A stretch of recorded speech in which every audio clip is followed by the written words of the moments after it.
Too many e-commerce brands are getting caught up on acquisition. That's all they focus on from a growth perspective. I'm going to show you the loop that you should be focusing on instead, and what really drives growth, and actionable ways to start doing this as an organization. I'm Daphne Tideman. I'm the growth strategy instructor at CXL, and I'm also a D2C growth consultant and advisor with over 10 years of experience.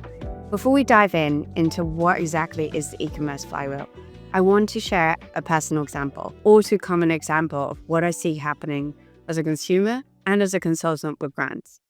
You see, I decided one day to buy a personalized pair of joggers. I'm a sucker for ads. I know I should know better, but I always get intrigued by fun little products and want to try stuff out. And when I saw these joggers and had a bit of fun playing around, customizing it with our dog, I thought they were hilarious. It looked hideous, but that was beside the point. And I decided, you know what? It's not too expensive. Let me just buy it for my partner as a gift because he's having surgery and these would be nice for his recovery. The surgery was in 3 weeks and the delivery time said 1 to 2 weeks. So I was like, no worries. I've got time. They should arrive on time. But as 2 weeks became 3 weeks, 3 weeks became 4 weeks, and I was checking in and not getting any reply, I started to panic and get worried. I checked in and asked, what's going on? It's not updating. It's been 4 weeks. It's longer than you guys indicated. And I wasn't getting really any reply. And it was starting to stress me out. It wasn't a huge amount of money, but I felt like I'd been scammed and that it just wasn't real because after 6-7 weeks of a weird, dodgy tracking link that wasn't updating and no responses really from the company, I was like, what is going on? And I ended up just leaving a bad review and thinking maybe the money is just lost. In the end, on the 13th of December, they finally resolved the issue. Apparently a package got lost. And just even seeing this email says enough. Daphne Tideman is one word, as if that's my name, when I definitely didn't fill it in that way. And I've even double checked this. So it just felt unpersonal. And even though they acknowledged that this was frustrating, it didn't really help it by that point. They offered to send it again, but we were 7 weeks or so down the line. I was like, just leave it. It's fine. I don't want it anymore. And I moved on. But that review is still there. Their slow and lackluster response did not convince me to change it. And they'll put that off as it wasn't our fault. It was the tracking company, but it's actually hurting their growth. Companies are focusing on the wrong flywheel. They're spending so much of their time and energy not focusing on these kind of things, but instead focusing on their ads and pushing demand generation and trying to get in more and more new customers. But they're ignoring and making excuses for product and delivery issues. It's easy to blame the shipment company or to say, hey, product development takes a long time. We can't just make these changes. But it's not leading to growth. So when Valentin shared this advanced e-commerce flywheel, it was a huge aha moment for me of what I was seeing going wrong with so many companies.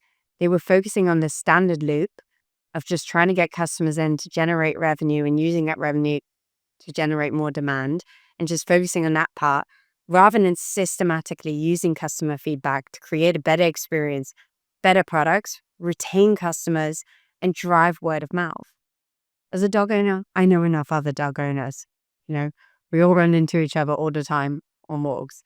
And if those joggers had been good quality and arrived in a reasonable time frame, I probably would have told other people about it as a fun little quirky gift. But I didn't. I would never order there again and I would never recommend it. And when you have these kind of moments happening again and again, you get caught in that standard flywheel because that's the only way you grow. But when you take the time to focus on the rest, that's what drives growth. But what does that look like in practice? And how can you do this as a growth team? Here are 4 actionable tips to make sure you're focusing more on that and to make sure your whole team is thinking about this flywheel. The first is your growth model. What does growth look like for you? Whatever model you use, make sure retention is a key part of that. That your model isn't just what acquisition and awareness things you're doing to drive growth, but are also the retention loops. And if it's relevant for you, which for most e-commerce brands it is, referral loops as well, and focusing on that part of the model. The second one is to make sure that your growth team includes a team member who is focused on retention. Now, who this is will vary, and it'll also vary if you've got more product-related issues or more operation-related issues. Sometimes the growth manager is responsible for that, so you naturally have this focus. Other times, you might want to involve the product manager and making sure that they're involved in it, or the operations manager to hear what's going on that side and see where the issues are and what can be improved. The CRM manager also plays a huge role in retaining and keeping customers happy, so they might be attending. Or your customer care can play as the voice of your customers. You want to make sure that your growth team isn't just an acquisition team, but is really looking at the full customer journey to make sure that it's acknowledging and prioritizing these other areas. From there, you want to make sure you're also always having some kind of metrics that's signaling that product or operational issues on the rise. So you can be aware of this and also decide to shift your focus if need be to that. The kind of metrics I'm talking about are things like NPS before and after receiving a product. Percentage of customers actually leaving reviews is a great signal of how the experience is. The review rating too, of course.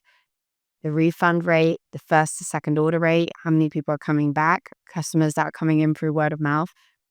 These are all signals that there might be issues on the product side that you need to look into further. The same on the upside is you can also look at that review rating again, customer care satisfaction rating.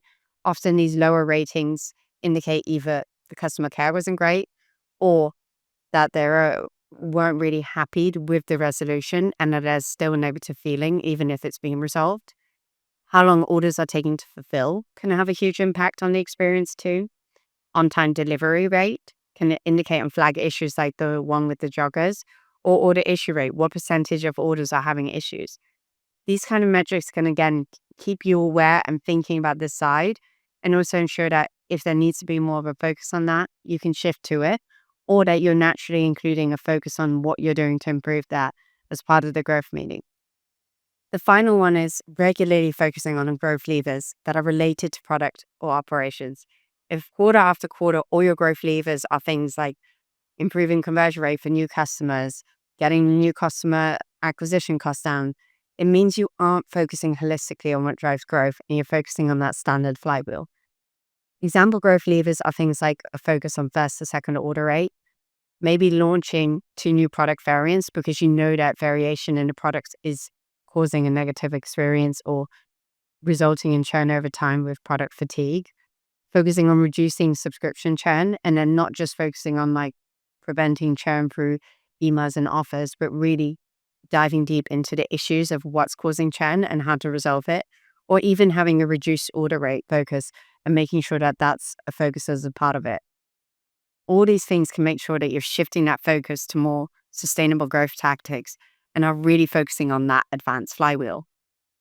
If you want to learn more about this, a book I'd really recommend is The CXL Revolution by Valentine.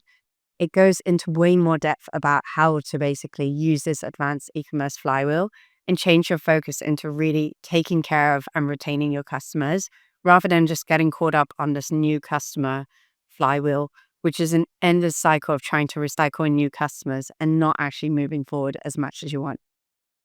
So remember, brands that focus on the advanced flywheel are the ones that are going to be growing the fastest. And if you want to be a part of that, look at those 4 areas we covered and see where could you make sure that you're building an organization that's focused on this more.